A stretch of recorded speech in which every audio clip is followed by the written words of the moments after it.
Eu queria começar este programa a fazer uma analogia com o passado, porque nós gravamos este podcast num prédio com alguma história, que foi a sede do MDP-CDE, passou a ser a sede da Política 21, que depois se transformou dentro do Bloco no Fórum Manifesto, é a sede da Fórum Manifesto, e tem bastante história. E nós vemos isso nas coisas que há espalhadas por aqui. Há uma sala que só tem memorabilia política do final do século passado, do início deste século. E isto é muito interessante pelo ponto que eu vou fazer agora, que é eu encontrei estes autocolantes que são do tempo... pronto.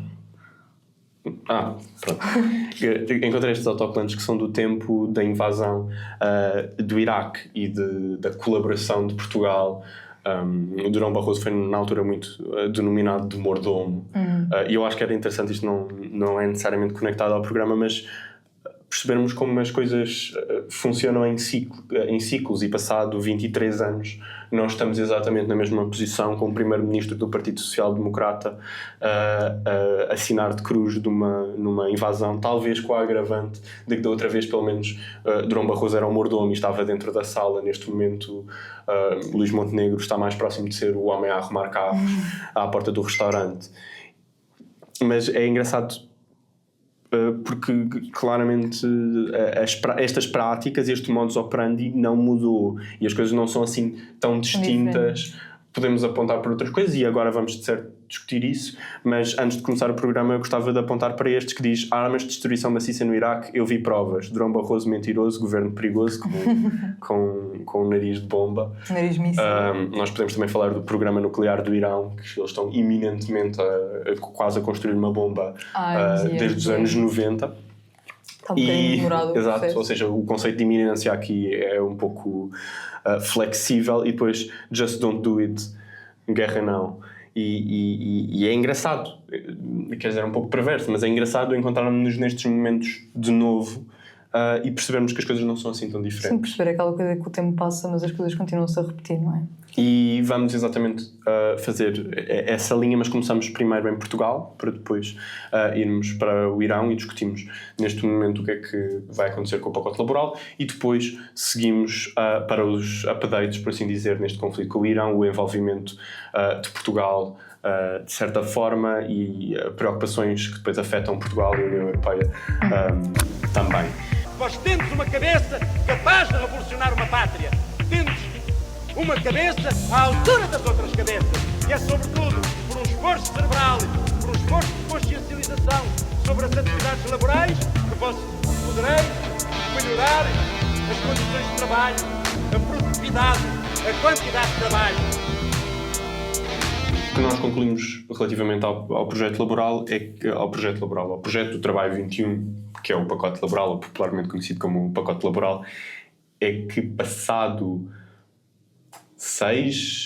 já vão mais de 6 meses, 7, 8 meses, desde que o pacote laboral está em discussão, foi unanimemente rejeitado, tanto pelas centrais sindicais como pela própria população na rua, e chegamos a uma posição em que tudo indica que nos aproximamos do fim deste projeto, com tudo o que isso depois acarreta, quer para o governo, quer para a população, quer possíveis novas flexibilizações que possam estar no horizonte. E nesse sentido eu gostava de perguntar-te, passado 8 meses, que leitura é que tu fazes do desenvolvimento dos eventos relativos ao pacote laboral? Eu acho que neste momento, em momento de negociações supostamente, e depois daquilo que se viu acontecer em dezembro nas ruas da greve geral que mobilizou tanta gente, eu acho que o governo está numa situação um bocadinho complicada. Na segunda-feira desta semana, portanto hoje é dia 12, 13, portanto na segunda-feira houve reunião de negociações, e as próprias confederações patronais deram por terminadas essas mesmas negociações.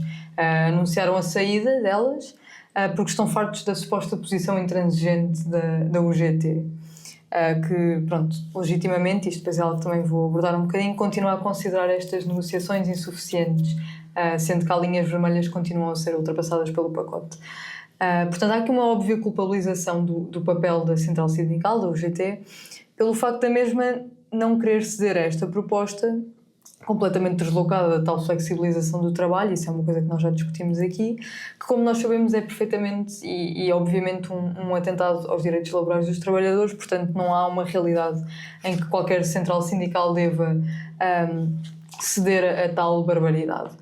E quando as confederações patronais retiram das negociações pela posição intransigente, entre aspas, da UGT, estão a tentar reconfigurar um bocadinho o enquadramento deste problema, porque há muitos meses que se vem a falar de que, e é mesmo algo reconhecido, que estamos perante um claro desacordo sobre aquilo que devem ser os direitos laborais em Portugal neste momento, que no fundo é o cerne de toda esta questão, é o que está em discussão, mas aqui o problema é apresentado como uma falta de razoabilidade ou como uma irresponsabilidade sindical da UGT.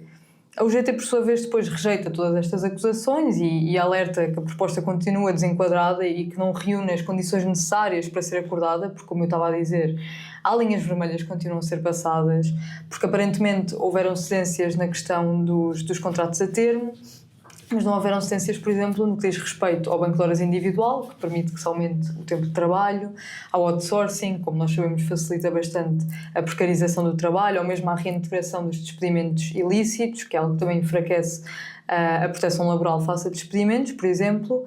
E eu acho que todas estas acusações de intransigência que se andam a apontar à UGT são um bocadinho ridículas, porque nós sabemos que a UGT ocupa um espaço muito mais moderado dentro do movimento sindical e que está frequentemente disponível até para compromissos em sede de concertação social. Portanto, o facto da própria UGT estar a recusar este pacote também nos revela exatamente o facto das propostas serem demasiado desequilibradas mesmo, e que este pacote é indiscutivelmente um retrocesso significativo nos direitos laborais, e eu acho que aqui não há espaço para argumentos de irresponsabilidade sindical nem de radicalismos para tentar desvalorizar a posição da UGT, que a meu ver é mais que legítima. E eu acho que estas duas questões somam aqui um grande problema para o governo de Luís Montenegro, que é algo que depois também vou elaborar um pouco. Eu já vou ao UGT, mas eu gostava primeiro de dizer que este projeto deixa de ser possível a partir do momento em que o apoio do Chega desaparece, face à mobilização, à grande mobilização social no dia 11 de dezembro na greve geral. E depois, quando não consegue o apoio do UGT, que historicamente costuma estar muito mais próxima, muito mais disponível a fazer compromissos do que a outra central sindical, e que historicamente teve esse papel. Acho que a última, e a memória provavelmente está mais viva com os portugueses, foram os acordos que foram feitos no período da Troika, com consequências gravíssimas para quem trabalha. E acho que neste momento em que o Chega não aparente, claro que o Chega está constantemente a mudar de posições, eu vou aí mais tarde, e a UGT não está disponível para negociar e os próprios patrões já perderam a paciência com um projeto que veem que não está a ir a lado nenhum, e que no início até diziam que ia muito mais além das expectativas. Acho que chegamos a um ponto em que todos os posicionamentos do governo em relação à intransigência da UGT, em relação à incapacidade do Chega de estar cá para flexibilizar e para reformar o Estado e ser esse o discurso que eles tanto fazem, entre aspas, só nos demonstra que, como nós vamos ver neste programa, porque eu acho que é o tema deste programa quase, o PSD está a preparar uma rampa de saída das negociações do pacote laboral e, como dizem os americanos, shoot it behind the barn. Vai para uma quinta upstate, como os americanos também diriam. E é este o ponto central. Mas antes de fazer essa análise toda, eu acho que é extremamente importante nós dizermos uma coisa, que é nós estarmos num ponto em que, neste momento, obviamente que as coisas mudam, o pacote laboral parece estar definitivamente rejeitado e parece que não vai haver mais acordos. Isto só foi possível por uma simples razão. Foi mobilização popular em torno deste objetivo. Foi a quantidade de pessoas que saíram à rua, fizeram greve, que estiveram presentes nas manifestações no Porto e em Lisboa e que asseguraram que isto era possível. Foi essa mobilização social que pressionou o Chega a mudar de posição, porque o Chega, por muito anarcocapitalista quase que seja, neste momento tem sido obrigado, para fazer o apelo a um eleitorado mais geral, a adotar políticas, pelo menos nominalmente, que estariam tipicamente associadas à esquerda, e vê este grande descontentamento e sabe que não se pode opor às massas. A outra razão é porque a pressão foi feita por cima do, neste momento, presidente, para que tu mudasse de posição, porque nós nunca nos podemos esquecer que António José Seguro estava a favor do pacote laboral no início.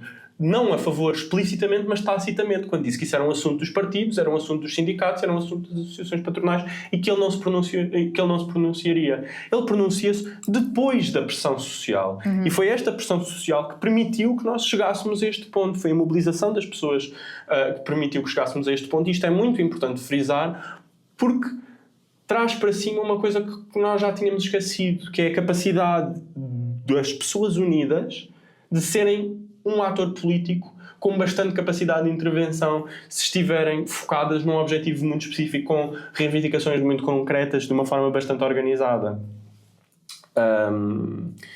E é aqui que também é importante dizer que isto não estava certo. E agora, olhando para trás, é muito fácil nós estarmos a dizer que esta greve ia levar aqui. E que ia haver uma enorme mobilização sindical das pessoas em torno da rejeição do pacote laboral. Mas isso não era garantido antes do dia 11 de dezembro, no dia 10, no dia 9, no dia 8. Isto não era garantido ao ponto de... Eu lembro-me de ter múltiplas discussões com pessoas envolvidas na política na altura. Lembro-me de termos discussões aqui. E o que eu acho que era o sentimento partilhado era de que, infelizmente, não íamos conseguir chegar a este ponto de mobilização. Sim. E que muito provavelmente ia haver um retrocesso porque a mobilização ia falhar e porque as pessoas não iam sair para a rua dessa forma. E aconteceu o contrário. E a prova disto é que, citando o Mark Twain, a morte, neste caso, da esquerda foi muito brevemente anunciada. E as notícias da minha morte foram muitíssimo exageradas. E é isso que aconteceu aqui. Porque a centralidade dos temas do trabalho, a centralidade dos temas do custo de vida, está presente. E não são só estas pautas culturais da imigração e da criminalidade e dos pronomes e das casas de banho trans e do casas de banho neutras que movem a agenda política. E que é possível construir projetos políticos em torno das condições de vida das pessoas e que isto é um tema que tem bastante centralidade, porque evidentemente que tem bastante centralidade, porque no final do dia, depois deste barulho todo dos imigrantes e depois deste barulho todo das casas de banho neutras, as pessoas continuam a ter de pagar a renda da casa, comprar comida, ir para o trabalho, ter um mínimo de qualidade de vida e de conseguir ter férias. Isto são preocupações de toda a gente e é possível fazer uma mobilização nesse sentido. E termino a dizer isto, que é: este protesto foi reativo a um ataque e é muito fácil nós mobilizarmos, ou muito mais fácil mobilizarmos na reação, quando há uma ameaça a apresentarmos, a apresentar-se à nossa frente. É como aquela ideia do chicote da contra-revolução fazer andar a revolução mais rápido. É uma frase de Marx. E agora fizemos um protesto que foi reativo e que teve bastante sucesso, mas é pegar nessa mobilização, pegar nessa consciência, não deixar que ela desapareça com esta vitória e sentarmos à sombra da bananeira e aproveitarmos o balanço, a inércia que isto nos trouxe para construirmos um projeto proativo, ou seja, que não meramente responda a um ataque, mas que propõe para a frente. Sim.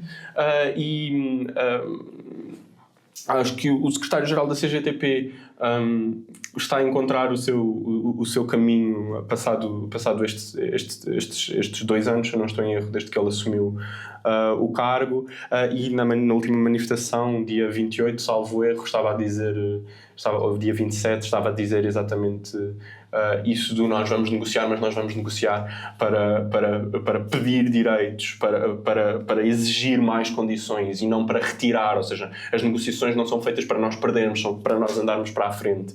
E eu acho que este é o caminho que nós temos de fazer, e acho que os partidos políticos têm muito para aprender com esta situação e para conseguirem construir um projeto que tem de agarrar agora. Que tem de agarrar agora enquanto o assunto ainda está quente, que tem de se assegurar que a mobilização se mantém viva para conseguir pegar num movimento que é reativo e torná-lo um movimento proativo. Eu acho que é evidente que com a greve geral e com toda a adesão que teve é completamente natural olharmos para isso como uma vitória, e aí concordo profundamente com a tua análise de pegar nisso e construir algo mais e não ser só uma questão de reação. Mas, falando do pacote laboral especificamente ainda, eu continuo a achar que é demasiado cedo para cantarmos uma derrota do governo ou do pacote laboral, pelo facto de que nós sabemos que para haverem acordos de concertação social e para que eles sejam bem-sucedidos, nós necessitamos das 3 partes constituintes, do governo, do patronato e dos sindicatos. Neste caso a UGT, porque a CGTP continua fora destas negociações. Não foi convidada. É extremamente importante mencionar que foi excluída. Não é uma questão de escolha própria. E a partir do momento em que, como eu disse, o patronato se retira das negociações e a UGT se mantém firme na sua posição de resistência ao pacote, o governo, a meu ver, fica um bocadinho encostado à parede. E fica encostado à parede porque se o governo tiver o objetivo sério de continuar as negociações, e já vai haver uma nova reunião na segunda-feira, e de que estas negociações sejam verdadeiramente produtivas e justas, número 1, vai ter de convencer o patronato a regressar às negociações, que, como nós dissemos, já perdeu bastante a paciência para as mesmas. E, acima de tudo, vai ter sim de começar a pensar em fazer verdadeiras cedências que correspondam às exigências da UGT. Caso contrário, o que vai acontecer vai ser o falhanço da concertação social e o Governo vai ser obrigado a levar o projeto à Assembleia da República. A partir do momento em que o Governo levar o projeto à Assembleia da República, vai ter de negociar com o Chega, que, como nós sabemos e como tu disseste, trocou a sua posição face ao pacote laboral quando foi confrontado quase com a reação popular nas ruas no dia 11 de dezembro, e nesse sentido a negociação não será fácil e o Governo vai ter de fazer cedências e provavelmente se o caminho for este vai ter de acabar por atribuir bastante poder negocial ao Chega, que é algo bastante perigoso, que nós já discutimos múltiplas vezes aqui, porque essencialmente o que estamos a fazer é atribuir poder negocial a um partido de extrema-direita. E depois há a questão toda ainda do veto presidencial, ou seja, num cenário em que as negociações cessam e não sai daí nenhum acordo, e de que, de alguma forma, através de algum tipo de negociação com o Chega, o Governo conseguir fazer passar este projeto, temos a questão de António José Seguro ter dito que o votaria se este estivesse na sua versão original. E se não houvesse concertação social, tanto que ele já foi falar agora sobre isso. No entanto, lá está, acho que não podemos olhar para esta questão do veto presidencial como um elemento tranquilizador ou como uma garantia de que ele não passará, porque nós sabemos que as opiniões de António José Seguro na questão do pacote laboral também são um bocadinho ambíguas.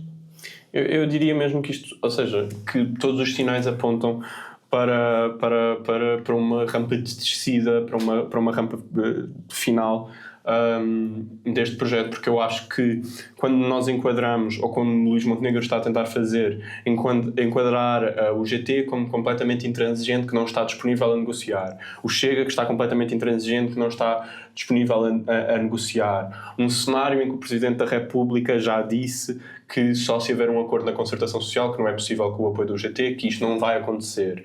O Chega, ou seja, aqui restariam 3 opções. Um acordo na concertação social, que neste momento não é possível porque não há concertação nenhuma. Aliás, porque o Primeiro-Ministro fez intencionalmente um enquadramento, agora quando foram as jornadas parlamentares do PSD em caminha, de apontar uma luta contra os sindicatos, vencer esta luta do pacote laboral. E quando nós falamos da palavra concertação, nós certamente que não pensamos na palavra de luta. Ou seja, alguém que chega a um consenso não chega através da luta com a outra parte do consenso. Por isso, eu acho que quando nós vemos um enquadramento que já é para mandar com as coisas fora, quando vemos um cenário a ir para o Parlamento com o Chega a chumbar este processo, com o Presidente da República a vetá-lo, o que nós vemos é, a meu ver, Luís Montenegro a tentar matar o projeto e dizer: eu limpo daqui as minhas mãos, nós tentámos tudo, tentámos reformar o Estado, fiz o que pude, foi mal, falhei. E ou seja, não me deixaram reformar, não deixaram o Luís trabalhar. Eu acho que no fundo é este o enquadramento que nós nos estamos a observar. É o governo a tentar salvar alguma face, ao tentar equacionar o Chega com o GT numa posição de intransigência, e que tentaram muito fazer este pacote laboral, mas que ele não é possível. Agora, isto levanta duas questões.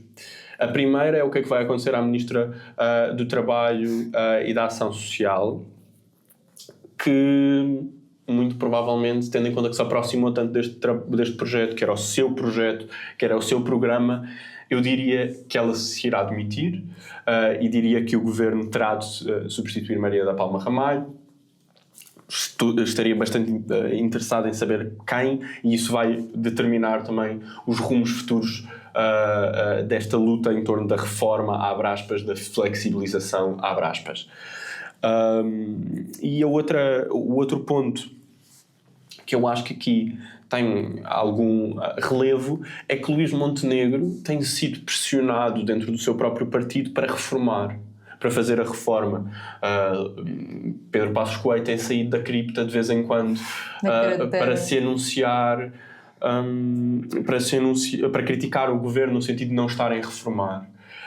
E o que nós podemos ver aqui com este erro é talvez Passos Coelho, como se faz com os sapos, com as lagostas, cozerem-nos em água quente e ser uma coisa alumbrante que se vai adensando, e isto dá mais uma carta para pôr no jogo, que é eles não são incapazes de reformar. O Luís Montenegro pode ser muito bem intencionado, pode tentar reformar, mas isto não funciona. E o que nós podemos assistir ao longo destes 3 anos, se este número de derrotas se acumularem, é uma pressão interna vinda de Pedro Passos Coelho sobre a incapacidade do governo de Luís Montenegro reformar, que depois pode levar a uma espécie de golpe palaciano e a deposição de Luís Montenegro. E diga-se de passagem que o próprio Luís Montenegro já deu sinais de sentir precisamente essa pressão quando ele discursa a falar das tais pressões internas e da suposta existência de outro candidato à liderança. Acho que era óbvio que se referia a Pedro Passos Coelho, sim. E nesse sentido, eu acho que, e terminando assim, eu acho que Luís Montenegro, como eu referi, está de facto a entrar quase num processo de autodestruição, no sentido em que é possível e bastante provável, lá está, a não ser através de todo um cenário de António José Seguro a ter uma volta atrás com a sua palavra e a não votar, e uma negociação com o Chega, o que é bastante improvável, que este pacote não passe, o que é, como tu disseste, mais uma falha, mais uma perda gigante para este governo. E mais uma vez, eu acho que se Luís Montenegro já tem pouco apoio no tecido social, principalmente no tecido social que não votou nele, mas agora começa-se a sentir também aquele tecido social que também votou no governo de Luís Montenegro, cada vez mais se dá alguns passos atrás neste sentido, por ele não estar a conseguir entregar o que prometeu. E depois há outras questões aqui que também entram para debate, que é, por exemplo, saiu hoje a notícia do Tribunal Constitucional ter, por exemplo, negado a Luís Montenegro a questão de não partilhar. Por terem enviado o recurso fora de prazo. Exatamente, que é algo de um brilho mental, enfim. Portanto, eu acho que Luís Montenegro está passo a passo a pôr alguns pregos no seu caixão, e eu acho que esta questão, que já não toca necessariamente com o tema do pacote laboral, mas acho que esta questão da Spinum Viva e dos clientes vai ser algo que a partir de agora vai voltar muito à discussão. Foi na altura da Spinum Viva, em 2024, 2025, maio de 2025, fevereiro de 2025, está agora a fazer um ano. Eu lembro-me de escrever sobre isso e dizer exatamente que isto é uma coisa que é slow cooking, ou seja, que ele pode se safar, e como se safou da questão da Spinum Viva, mas que é uma coisa que o vai seguir, e que só terá tendência para se adensar. E se a pressão na altura era do PS de Pedro Nuno Santos. Neste momento tem uma pressão do PS, evidentemente, tem a pressão do Chega que capitaliza nesta ideia de corrupção generalizada, que é, aliás, alimentada pela posição do Primeiro-Ministro em fugir para a opacidade, em não ser capaz de se demitir numa situação que apesar de poder não ser judicialmente... ou seja, ser uma questão judicial, certamente que prejudica a idoneidade das funções e depois o pode prejudicar a ele. E depois, obviamente que agora temos uma pressão interna no PSD de Pedro Passos Coelho, que pode ficar caladinho sobre isto e nunca dizer uma única palavra, mas só vai capitalizar. Mas ganha com isso. E eu termino este ponto só com uma coisa muito interessante que eu tenho reparado nas redes sociais, que é a reemergência, e eu acho que é um sinal dos tempos. Costumam-se falar daquelas coisas de estamos perto, indicadores de recessão é quando as mulheres começam a usar a saia mais curta, ou uma coisa assim, mais curta, mais comprida, uma coisa assim, coisas assim do género. E permitam-me propor o meu indicador de recessão que se advém, que é isto era uma música de quando eu era miúdo pequeno, talvez também vai revelar a minha juventude, que eu lembro-me de estar na escola e uma altura em que só se cantava aquela música do É Sexta-feira. E eu tenho visto essa música no Instagram, no TikTok, imenso. E eu acho que é revelador quando a primeira estrofe é tantos anos a estudar para acabar desempregado ou num emprego da treta mal pago e receber uma gorjeta que chamam salário, eu não tirei o curso superior de otário. Não é por falta de empenho, querem que aperte o cinto, mas nem calças tenho. Ainda ao mês vai a meio, já estou aflito. Oh mãe, fazias-me era rico em vez de bonito.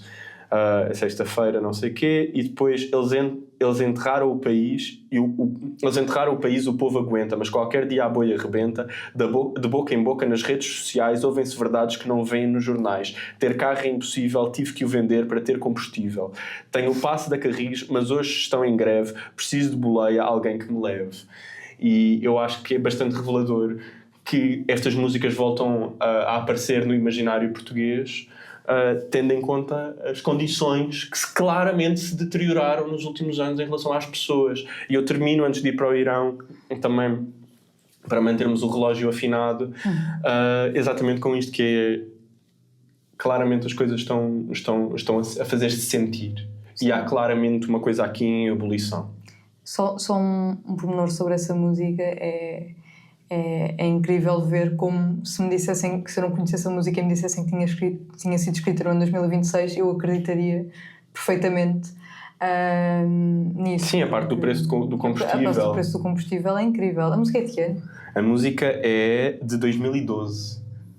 E aqui estamos nós. 2012, ou seja, o alto da Troika. Do período da Troika, foi a altura em que tivemos as maiores manifestações da história de Portugal.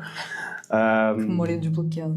A música. E pronto, e com isto saltamos para este episódio, que é a invasão do Irão, o ataque militar ao Irão, nesta temporada que parece nunca estar a terminar, das intervenções americanas de 2026. Nós fizemos o programa da semana passada precisamente sobre isto, portanto, desde aí eu acho que o que se tem verificado é essencialmente uma intensificação dos ataques e dos bombardeamentos por parte dos Estados Unidos e de Israel ao Irão. Houve uma nova vaga de ataques aéreos e de mísseis contra infraestruturas, nomeadamente contra infraestruturas militares iranianas, ligadas, por exemplo, ao programa nuclear, e também a algumas bases militares. E o próprio Pentágono afirmou mesmo que esta semana foi uma das mais intensas em número de ataques. Há números que estimam que o custo civil já tenha sido à volta dos 1.300 civis no Irão. Milhares de infraestruturas foram atingidas desde o início desta campanha militar, ou seja, desde o dia 28.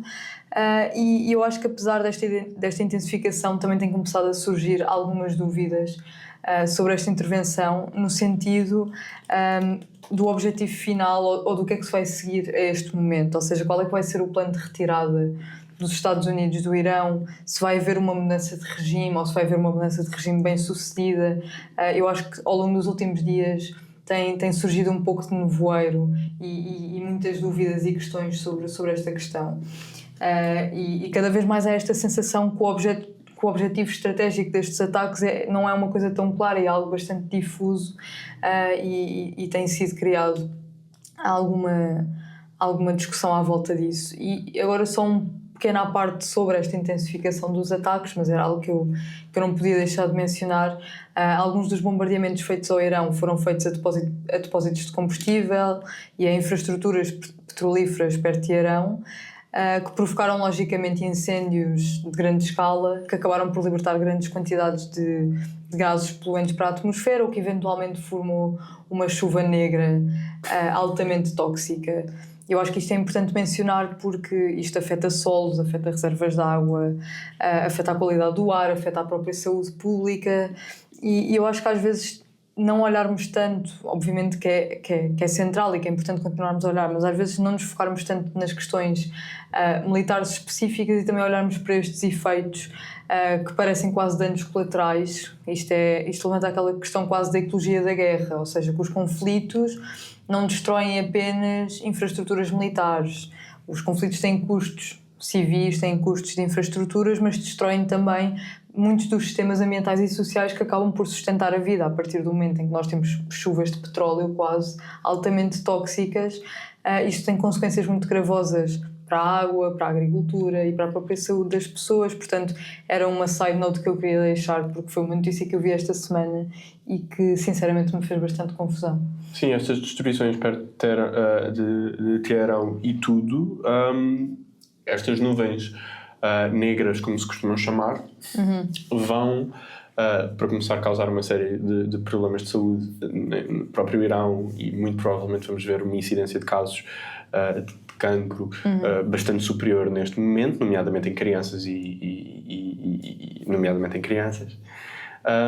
E dizer também, isto é extremamente relevante, que quando nós estamos a falar de fenómenos similares a este, nós não estamos a falar de uma coisa autocontida, que fica no Irão. Esta nuvem negra vai viajar pela Ásia até à China e vai espalhar o seu rastro de destruição até à China. E é extremamente mencionar que todos estes povos vão ser afetados nesse sentido. Importante, deixa-me só fazer uma nota importante também mencionar de que este tipo de coisas não são um acaso, ou seja, quando os Estados Unidos e Israel escolhem bombardear reservas de combustível ou infraestruturas petrolíferas, sabem, porque as pessoas sabem, que terá este tipo de efeitos, portanto não é uma obra do acaso nem my bad consequências.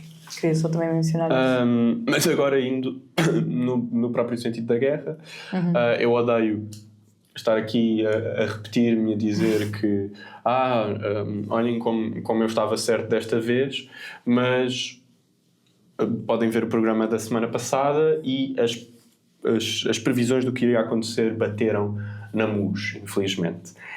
E o que nós vemos foi um enorme subestimar da capacidade do Irão, da capacidade militar de resposta do Irão, que é o que eu vou falar agora, que está a adensar e vai adensar todos estes problemas.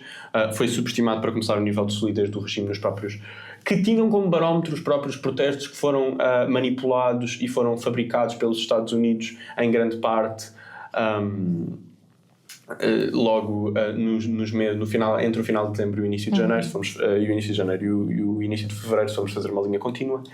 A capacidade militar do Irão, de resposta do Irão, foi claramente subestimada, e depois a capacidade do Irão projetar poder e influência no mundo muçulmano, nem digo no mundo árabe, porque nós temos neste momento uma grande efervescência até na Indonésia, por exemplo. E as comunidades Shia, particularmente, estão bastante motivadas e bastante mobilizadas, exatamente porque, como eu tinha dito no programa anterior, o Ayatollah Ali Khamenei não era única e exclusivamente o líder supremo do Irão. Seria o equivalente a nós, a comparação não bate exatamente, mas seria o equivalente a assassinarem o Papa e verem o impacto que isso tem na corrente xiita do Islão. Mas eu gostava de falar deste cenário concreto e apontar que o que eu tinha dito verdadeiramente confirmou-se e que nós estamos a ver a capacidade militar do Irão a focar-se na destruição de infraestruturas necessariamente radares extremamente importante para apontar onde é que estão as diferentes coisas e para providenciar intelligence, que depois acaba por orientar os exércitos. E nós temos visto uma vasta destruição de radares ao longo do Médio Oriente, radares esses que custam milhares de milhões de dólares. Vemos já um ataque, como eu tinha previsto, que ia acontecer às plantas de dessalinização dos Estados do Golfo, num sentido de os forçar a tomar uma posição e não se juntarem de uma forma mais próxima aos Estados Unidos. E estamos também a assistir a uma capacidade de resposta que os Estados Unidos não sonhavam, que era, ou sonhavam, porque aliás esse é o problema, eu depois vou aqui mais à frente, mas é esta diferença entre o que estavam a dizer os Joint Chiefs of Staff, as próprias agências de inteligência americana como a CIA, que diziam que isto era uma coisa extremamente estúpida, e depois o Trump e as suas motivações, que depois podemos falar e vamos falar mais à frente. Mas o que nós vimos foi o afastamento da zona de combate dos dois porta-aviões americanos. O SS Abraham Lincoln foi atingido na sua torre e está neste momento fora do combate. Nós temos visto a capacidade do Irão de fechar o Estreito de Hormuz, por onde passa 20% do petróleo mundial, todo o petróleo dos Estados do Golfo, que depois tem alternativas péssimas para o reconduzir. Por exemplo, há um pipeline iraquiano que passa pela região curda, mas que é uma região que neste momento tem bastante instabilidade, tanto que esse pipeline estava parcialmente desativado. Aliás, uma região que está em si a ser destabilizada pelos próprios Estados Unidos, no sentido de fazer com que os curdos iraquianos entrem em guerra com o Irão, e depois nós vemos esta usurpação da vontade dos curdos constantemente, e a utilização dos curdos para todos os tipos de fins. Depois são sempre traídos, estão neste momento a ser massacrados no Rojava, enquanto estão a ser apoiados no Iraque e dentro do próprio Irão. E é um povo que tem um destino que é francamente triste. O Iron Dome foi mostrado, como eu tinha dito, o escorredor de massas que é, na realidade, em que neste momento essencialmente deixou de ter capacidade. O Estreito de Hormuz está fechado, não há capacidade de passar petróleo. E nesse sentido nós vemos o Irão a projetar uma guerra assimétrica, muito diferente do projeto americano bélico. Ou seja, nós temos os americanos a investirem trilhões de dólares no seu exército e uma capacidade muito forte, mas que depois, nestas situações, em relação às táticas de guerra assimétrica, não são, pura e simplesmente não são comparáveis. E o Irão conseguiu encontrar em estratégias de descentralização, quer do seu arsenal militar, quer da própria estrutura das patentes, que conseguem combater mesmo se o seu líder direto tiver sido, ou o seu oficial superior for assassinado. E nós vemos que esta estratégia está a ter bastante eficácia. Vemos também que o Irão está a fazer recurso dos drones, são os Shahed 136, que custam em torno de $20.000 a fabricar e que estão a destruir sistemas que custam milhares de milhões. E o equivalente ao Shahed 136 neste momento do lado americano são os mísseis Patriota, que custam a fabricar, eu tenho aqui um número, são $4 milhões. Ou seja, cada vez que comanda um drone de 20 mil tem de responder com um míssil de 4 milhões. E isto depois, claro que é algo que escala e que cresce, tanto que os gastos nos primeiros 6 dias da guerra, como noticiou Al Jazeera, os gastos americanos já vão em $11,6 mil milhões. É um número brutal.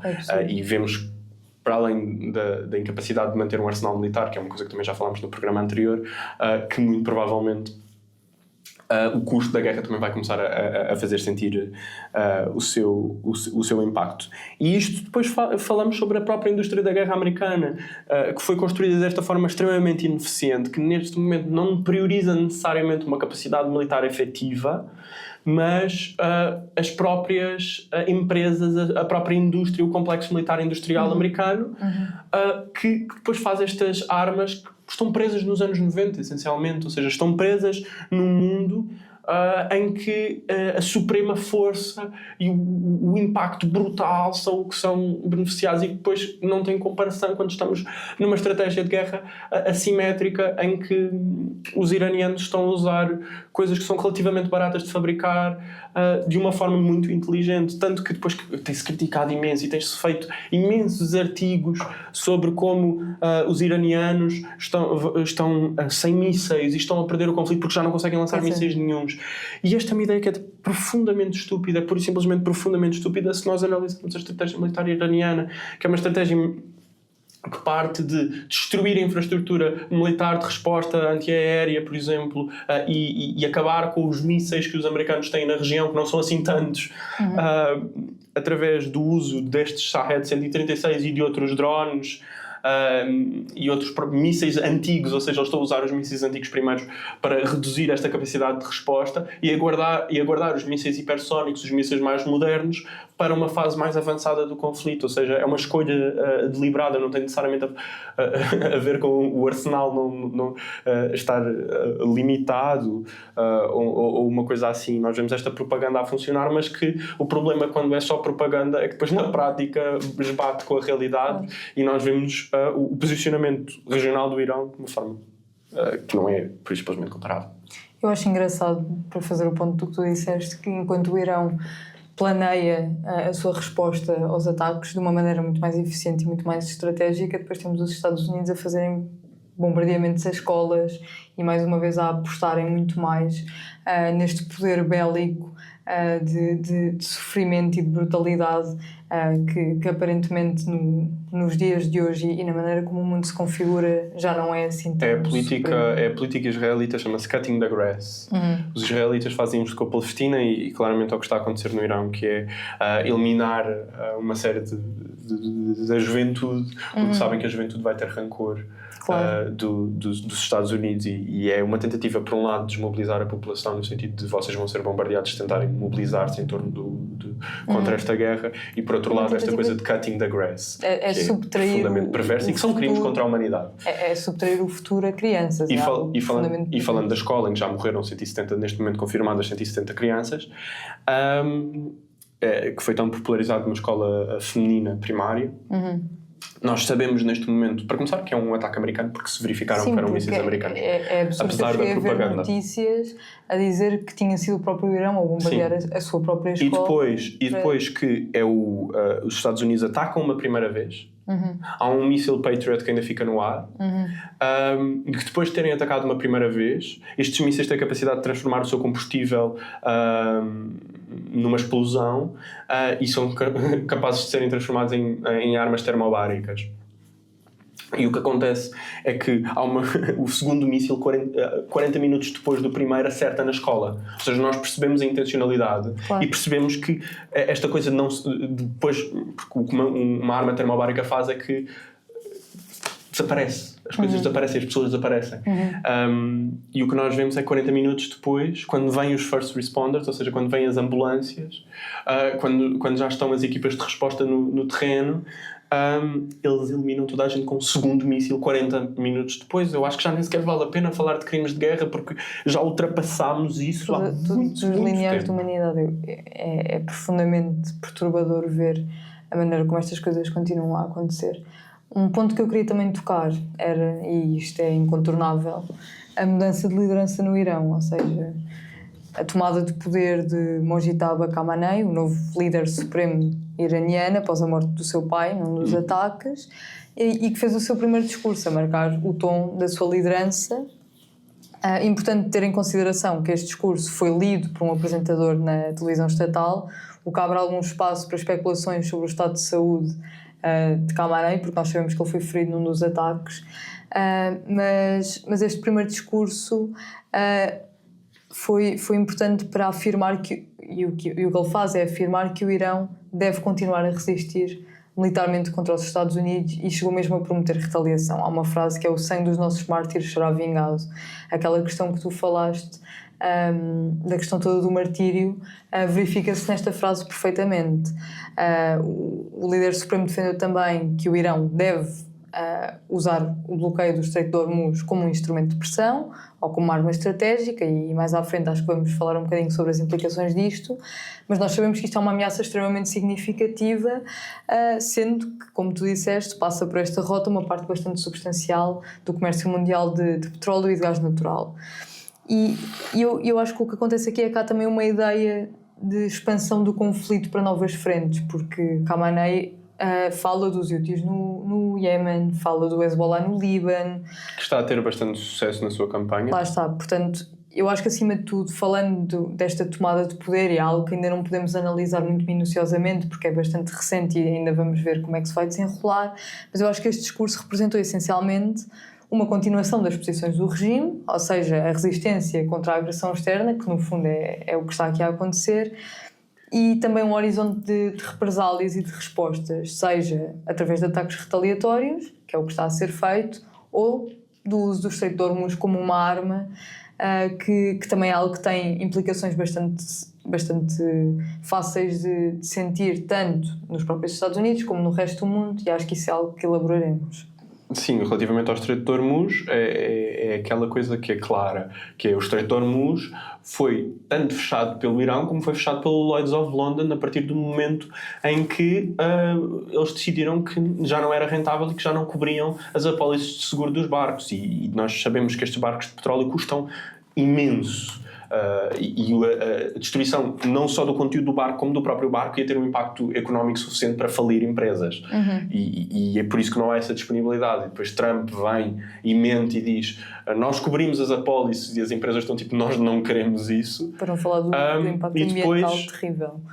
E depois dizem, aliás, que têm uma capacidade de escoltar estes navios, que depois é negada.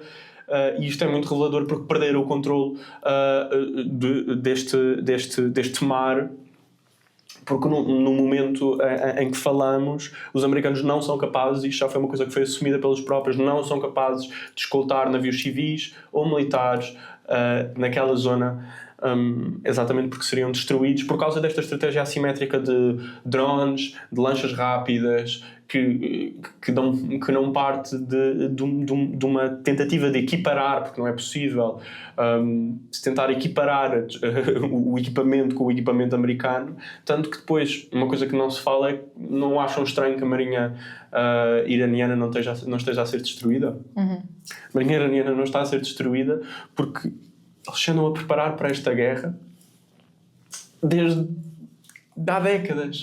E construíram uma série de silos onde estão guardados esses navios e que não vão sair tão cedo até terem supremacia sobre as águas. A mesma coisa com os aviões, não é que os iranianos não têm aviões modernos e só estão a usar os velhos.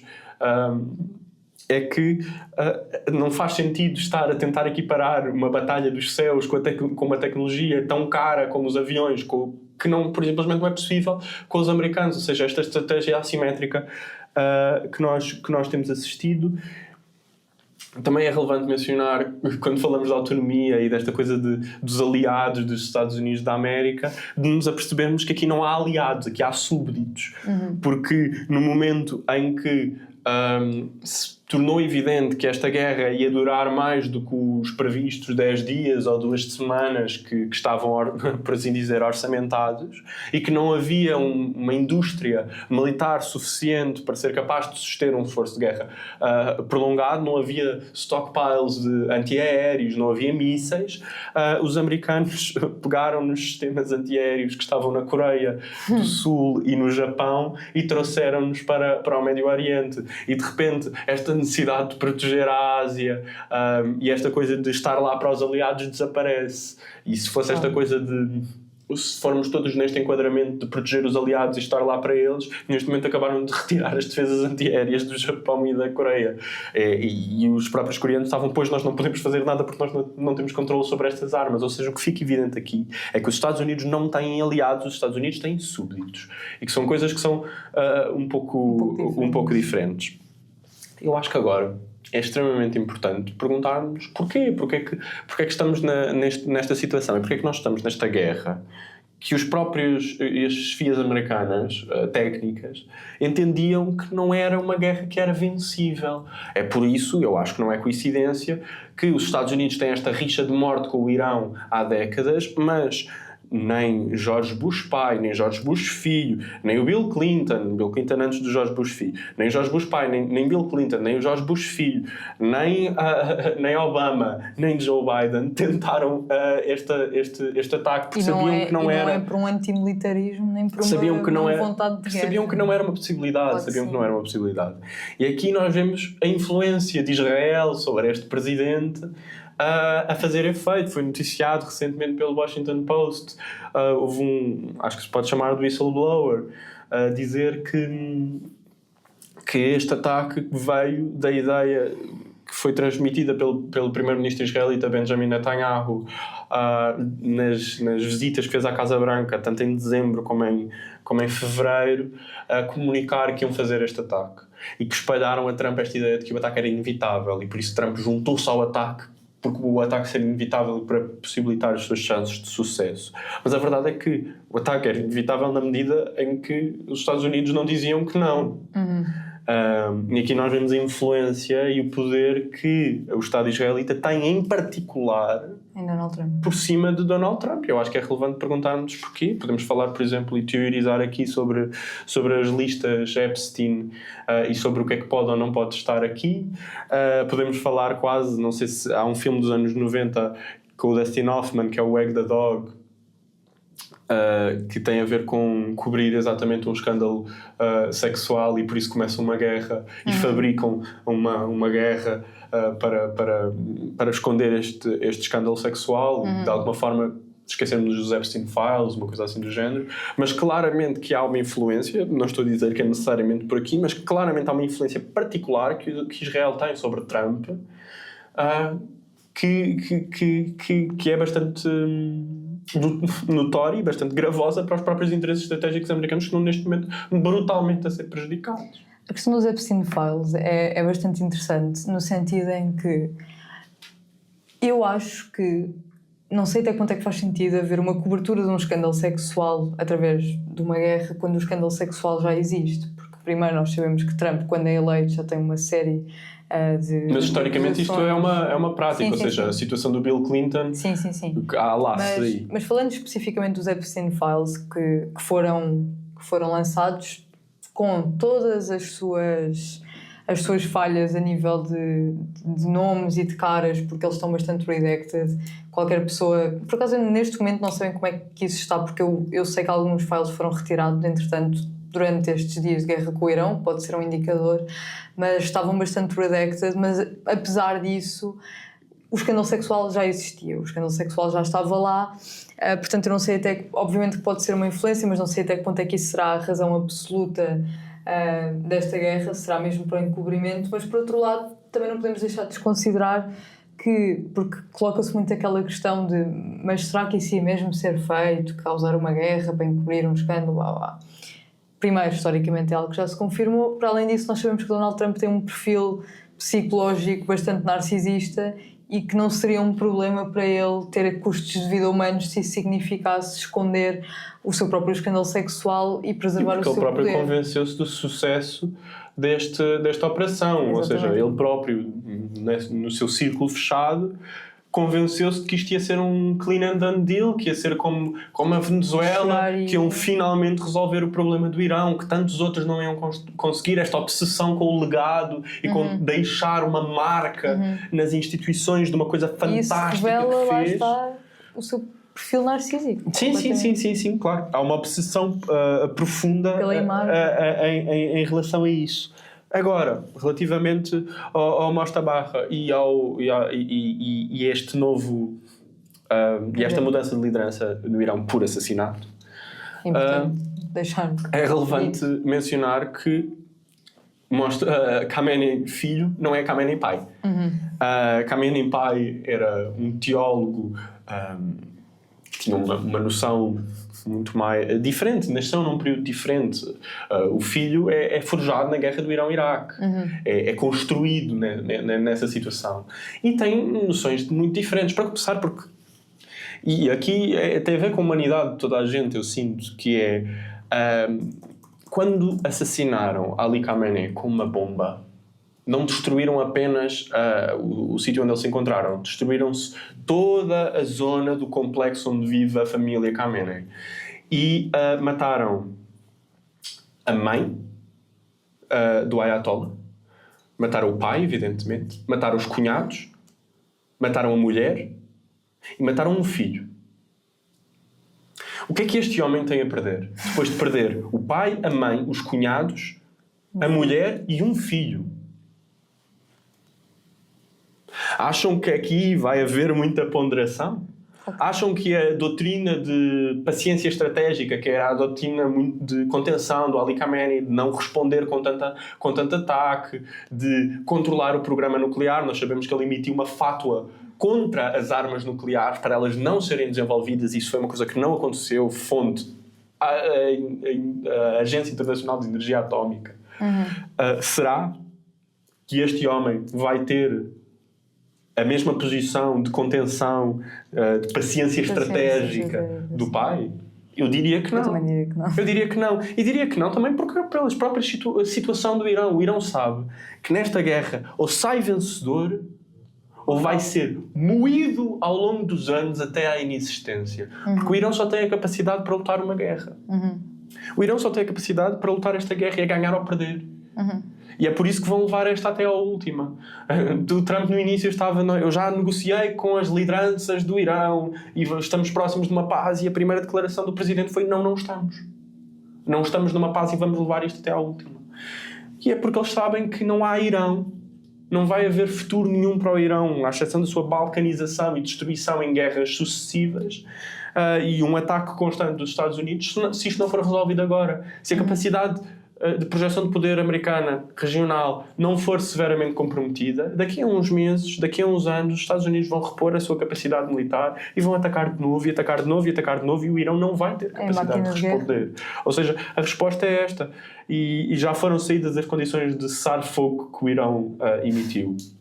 São entregar o Netanyahu para o Tribunal de Justiça Internacional, retirar-se das fronteiras antes do 7 de outubro, cancelar o plano para Gaza do Trump, levantar todas as sanções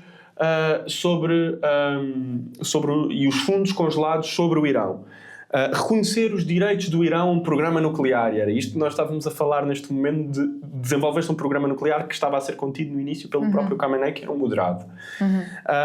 Abandonar o Líbano, a Síria e o Iémen.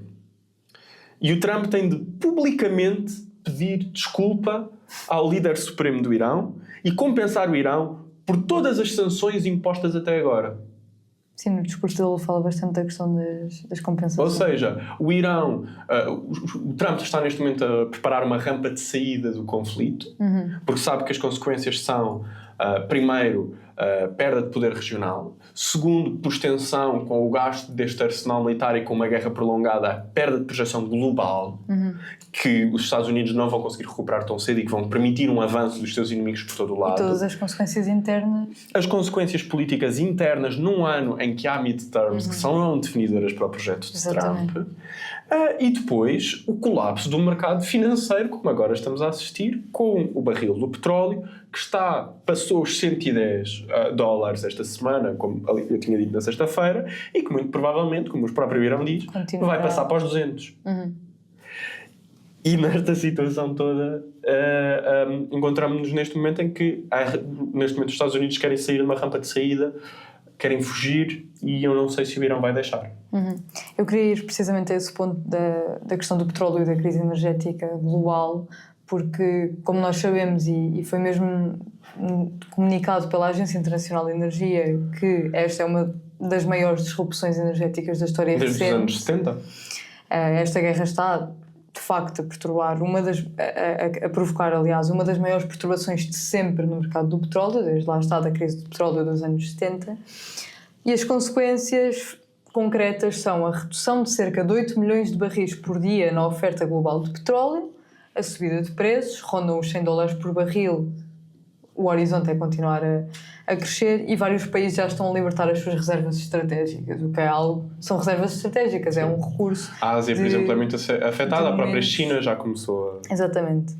E eu acho que, para além de tudo o que isto revela, seja para os próprios países que lá estão a libertar as suas reservas estratégicas, para a subida do custo de vida das pessoas. Neste momento formos uma bomba de gasolina, a gasolina já está bem mais cara do que estava há umas semanas atrás, antes do início da guerra, mas eu acho que isto também nos relembra que nós temos uma dependência global desta economia do petróleo ainda muito marcada, porque sempre que há instabilidade no mercado do petróleo, esta instabilidade desencadeia inflação global, crises energéticas, aumentos do custo de vida, e eu acho que isto nos mostra também, e agora pondo um bocadinho a questão da guerra mais à parte e focando-nos na questão desta dependência e desta crise gerada pela nossa dependência ao petróleo, isto mostra-nos que esta necessidade de reduzir esta dependência e de transitar energeticamente já não é apenas uma questão ambiental ou uma questão de alterações climáticas e por aí. É também uma questão de segurança internacional e de estabilidade, porque nós sabemos que o petróleo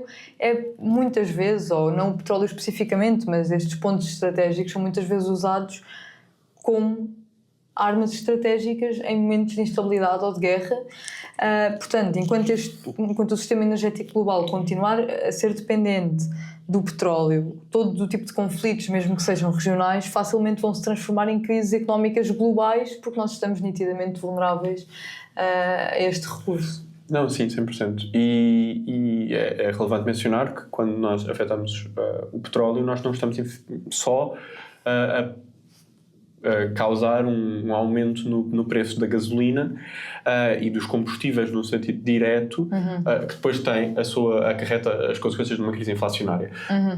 Tudo encarece, porque as coisas são movimentadas com base nesta economia que é baseada no petróleo, ou seja, a comida vai encarecer, os materiais de construção vão encarecer, as matérias-primas vão encarecer, os transportes vão encarecer, tudo isto vai aumentar de preço significativamente e vai ter consequências que são detrimentais para toda a gente. E é por isso que a Europa já está a fazer 180s assim muito rapidamente de tudo o que se está a passar.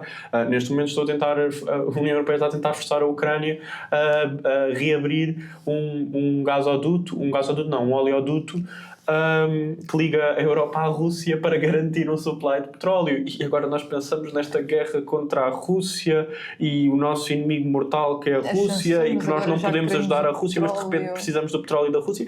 E as coisas aqui depois ficam muito complexas e a Europa anda neste mar de hipocrisias a navegar mesmo, a chafurdar no lixo, que é uma coisa que depois chega a uma incoerência brutal, que vai provocar uma ruptura inevitável. Ou seja, primeiro, 2022, temos o argumento do direito internacional em relação à invasão da Rússia à Ucrânia, que não se pode fazer porque está a violar o direito internacional, nós temos de ser sérios e seguir um mundo baseado em regras. Depois, passado uns tempos, temos esta situação aqui, temos a situação da Palestina, para começar, mas depois temos esta situação aqui em que de repente o direito internacional já tem de ser ignorado, porque na realidade o Irão é uma teocracia horrível. E responder a quem é mau. E responder a quem é mau, e depois o Irão é culpado, e temos Ursula von der Leyen a encostar o direito internacional para lá, que de repente já não importa. E esta desassociação cognitiva que depois provoca as rupturas, que é como é que se consegue sustentar um consenso de uma democracia liberal em que se o direito internacional importa imenso num dia, depois não importa no outro, depois a Rússia é o nosso inimigo mortal num dia, depois nós queremos comprar petróleo russo agora. As coisas não batem e não fazem sentido, e é nestas rupturas que nós vamos ver uma mudança enorme neste período de incerteza enorme. Eu termino com duas coisas porque nós realmente não temos tempo.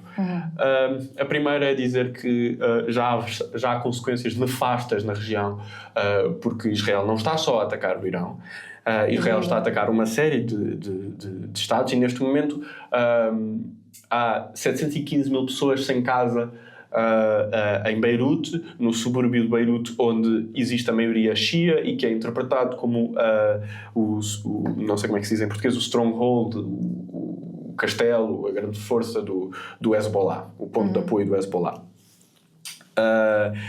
Temos pessoas deslocadas, temos um ataque ao Líbano que já está completamente destruído, já estava antes. Depois do conflito com a Palestina só tem sido completamente detonado e as pessoas não conseguem, principalmente no Sul, viver uma vida calma. Aliás, um ataque bastante perverso, porque quando dizem para as pessoas evacuarem, que não têm autoridade nenhuma para dizer a pessoas num país soberano para evacuarem para depois bombardearem a zona, ou seja, dizem esta maioria xiita deste subúrbio de Beirute que tem de evacuar.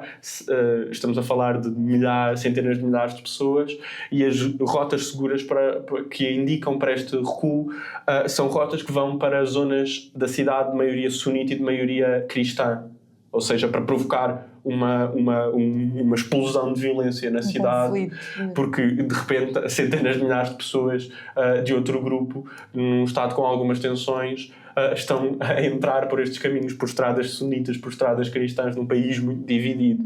É de uma perversidade brutal e algo que precisa de ser apontado. E termino com a posição de António José Seguro, que tomou posse esta segunda-feira ou esta terça-feira como Presidente da República. No seu discurso fala exatamente sobre isto, e que, a meu ver, parece, dentro das platitudes de António José Seguro e das coisas que significam algumas coisas mas que não significam outras, que sobressai em oposição à posição terrível do Primeiro-Ministro português, ao dizer que esta ordem que todos acreditavam que existia, uma ordem internacional baseada em regras, e esta crença no progresso, depois podemos fazer uma crítica que já fizemos aqui muito, desta ideia do Fukuyama, do fim da história, do liberalismo infinito, e de como estas coisas são uma miragem enorme, mas que verdadeiramente ele reconhece, lá está, esta ideia: o progresso significa uma evolução permanente no caminho de um futuro mais digno para todos. É o que ele diz como a grande frase, a grande crença que todos acreditavam. É a nossa missão. Exato. E pronto, e vemos realmente esta posição, e eu acho que nestes momentos, pelo mínimo que seja, pelo impacto prático que tenha, muito diminuto, é pelo menos importante termos a primeira figura do Estado a achar que isto é tudo ridículo, e não termos outra Ursula von der Leyen, não termos outro Luís Montenegro a terem posições que são francamente lamentáveis em relação a isto tudo. Ele diz: desmoronam-se pilares da nossa organização internacional, a força da lei foi substituída pelo poder dos mais fortes, em demasiadas regiões do mundo vive-se um autêntico estado da natureza, e ganha corpo a metáfora do filósofo Thomas Hobbes: o homem é o lobo do homem. Aqui esta parte do final do Thomas Hobbes, podemos ter uma discussão muito longa sobre isso, mas é exatamente esta ideia que eu acho que é importante frisar. Se não tiveres mais nada a dizer, seguimos. E eu só dizer que é interessante ver isso em comparação com o que tu disseste, com as péssimas coisas que Luís Montenegro e o seu governo têm a dizer sobre esta situação. Sim, sobressai porque a barra está baixa. É isso. Mas sim, sugestões, recomendações culturais. Então, a minha recomendação desta semana é um documentário sobre a vida de uma mulher, uma cantora, que é Joan Baez, que as pessoas devem conhecer por ter sido namorada, e teve ali um caso com o Bob Dylan. O documentário chama-se A Cantiga é uma Arma, e basicamente acompanha esta cantora na sua última digressão. Ela ainda é viva, mas já tem alguma idade, portanto já não está ativa na sua carreira, e retrata a sua vida, mas depois também tem uma ponte muito interessante, porque obviamente, se é um documentário biográfico, fala muito das suas lutas emocionais e das suas crises existenciais, do seu trabalho, mas também fala bastante do trabalho que ela fez na luta pelos direitos cívicos.